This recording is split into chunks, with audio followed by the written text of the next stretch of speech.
TV और आज हम बात करेंगे बॉर्डर 2 के अभी अभी रिलीज हुए सॉन्ग घर कबाऊ के बारे में।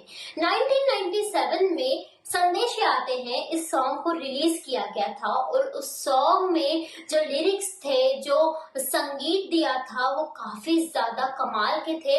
उस सॉन्ग से सभी देशवासियों के जो है इमोशंस जुड़े हुए थे और आज इसी सॉन्ग को रिक्रिएट किया गया है, घर कब आओ इसका नाम दिया गया है। अगर आप इस सॉन्ग को सुनेंगे तो जो एक हमारी मेमोरी है उस सॉन्ग से जुड़ी हुई संदेश आते हैं, उससे आप रिलेट कर पाएंगे क्योंकि हमने कई सालों से 29 सालों से वो सॉन्ग हर इंडिपेंडेंस डे के मौके पर, रिपब्लिक डे के मौके पर सुना है और आज उसी सॉन्ग का जो रिक्रिएट वर्जन है वो हमारे सामने है। लेकिन अगर आप सुनेंगे घर कब आओगे इस सॉन्ग को तो आपको पता चलेगा कि इस सॉन्ग की जो लिरिक्स है सिर्फ उसकी कहानी को चेंज किया गया है, ना कि उसके म्यूजिक को। जो सोल है सॉन्ग की वो पूरी की पूरी वैसी ही है।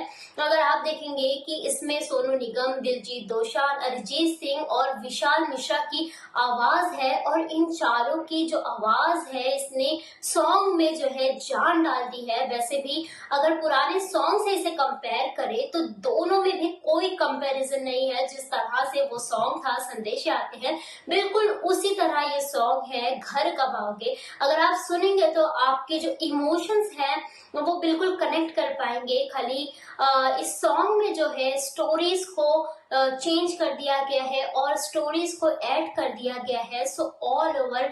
और जावेद अख्तर जी ने जो इस सॉन्ग को गीत दिया है, जो लिरिक्स दिए हैं वो काफी ज्यादा कमाल के हैं और अनु मलिक ने जिस तरह से इसे कंपोज किया है वो बहुत ही ज्यादा अमेजिंग है।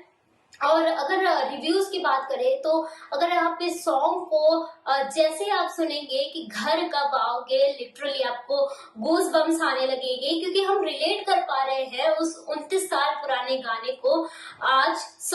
अभी कुछ दिन पहले ही इसका टीजर आया था और भर भर के लोगों ने कमेंट्स किए इस सॉन्ग के बारे में कि सच में ये बहुत ही ज्यादा सोलफुल है, ब्रिलियंट है, अमेजिंग है। बिकॉज सॉन्ग के साथ कोई भी छेड़छाड़ नहीं की गई है। जो रूह है इस सॉन्ग की वो बिल्कुल वैसी की वैसी है। आजकल आपने देखा होगा कि जब रिक्रिएट किया जाता है, रिमिक्स किया जाता है तो जो सॉन्ग की जान होती है उसके साथ छेड़छाड़ होती है, लेकिन इसके साथ बिल्कुल भी ऐसा नहीं है। एज इट इज आपको लगेगा कि सेम वही सॉन्ग हम कुछ अलग कहानी के साथ सुन रहे हैं। और अगर आपने ये सॉन्ग नहीं सुना है तो प्लीज सुनिए और कमेंट कीजिए कि आपको ये सॉन्ग कैसा लगा।